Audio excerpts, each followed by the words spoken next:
So guys, welcome to Toronto again for, you're both from Toronto. She lives here, I can't keep away. Are you an honorary Torontonian now? I won Honorary Torontonian of the Year in Now magazine last year, so I was very pleased about that. I was the 2009 Honorary Torontonian of the Year, so very pleased with that accolade. And I mean, I didn't get a certificate or anything. Well, you spent a lot of time here now. I mean, you've done a lot of films. When we were making the film, you know, I was here for 9 months. Yeah. And what do you think of Toronto? Well, I love it. I mean, it was an amazing experience. I love being here. You know, it was a really nice environment to work in. I like the kind of the culture. I like the kind of music and film scene, and it was fun, you know. Well, what's amazing is that as a Torontonian, it's rare to see someone making a film in Toronto about Toronto. What brought you to the project, really? I mean, well, I was given the first volume of the book in 2004 when it was first published, so I read Scott Pilgrim as soon as it was out in the stores, and people had already, I think even before it had been published, had already kind of like looked into the rights.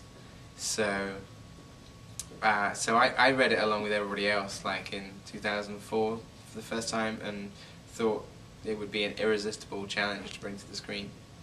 That's very cool. So then you found Ellen, I understand, was second audition that you found out that she actually knows Taekwondo, isn't it? Yeah. Wow. Basically, the lesson learned there is always read people's resumes. I have a habit of not reading resumes, and then it was only after Ellen's second audition that I actually bothered to read your resume. Well, what brings you to Taekwondo and acting? Was it both at the same time, or did you start with one? And not really. I mean, I don't know. It's funny because these are the two things. Martial arts and acting they were the two things that things that I always wanted to do my whole life. But it wasn't until I finished school that I really pursued both of them. So I think, right now, I mean, I do both all the time, but it's something that I've always wanted to do. So that's very cool. Yeah. So how was it bringing those skills to bear in Scott Pilgrim? I mean, I thought it was huge. Really cool.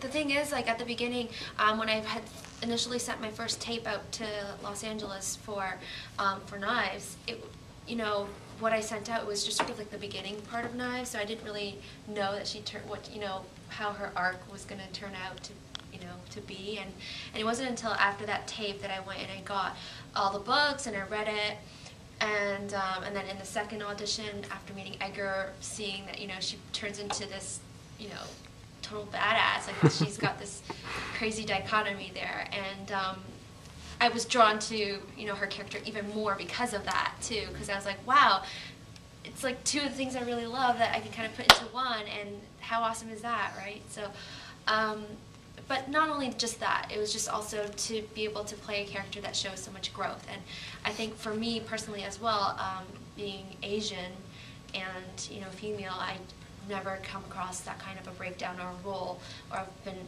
ever asked to try something like that out yet. So I thought it was really refreshing to be presented something like that. So I really wanted to jump on that. That's cool. Yeah.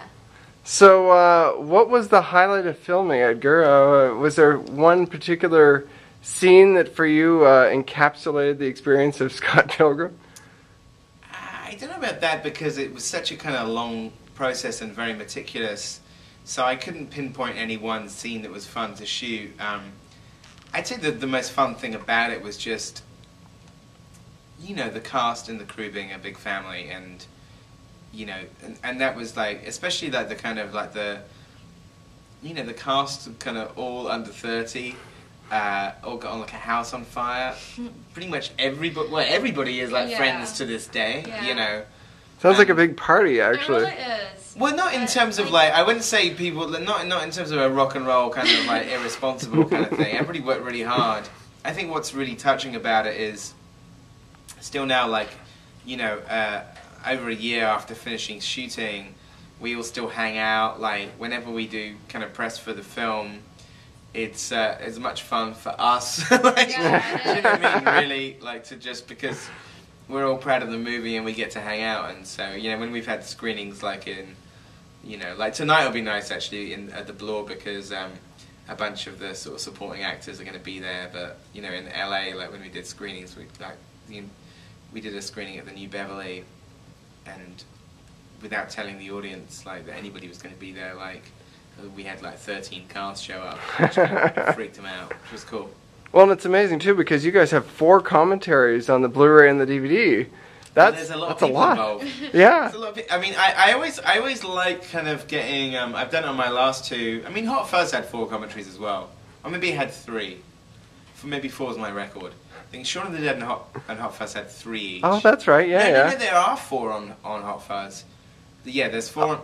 Actually, there's, I think on Hot Fuzz, let's think about this. There's 5. Is it really? Yeah, there's 5 commentaries on Hot Fuzz. Wow. Because there's one with me and Quentin Tarantino on Hot Fuzz. Oh, yeah, on yeah, this yeah. one, there's 4. Like, but it's fun, so because you can talk about different aspects. We know with Brian and Michael McCall, we can talk about the script and the genesis of the story. Yeah. I did one with Bill Pope, because Bill Pope, the cinematographer, who's amazing, had never done a commentary before.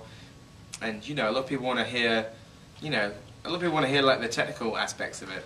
And then the cast commentaries, like, you've got, like, Ellen and Michael and Jason and co.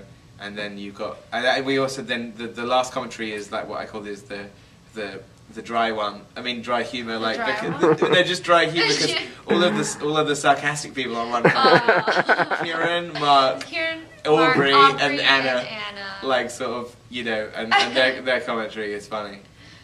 That's awesome. So what's it like as a cast member with the fan reaction? Because, I mean, this was, you know, epic for a lot of fans who maybe didn't expect the movie to turn out so amazingly well. Yeah, I mean... Because there's been some bad comic book adaptations, but this is, you know, amazing. Yeah.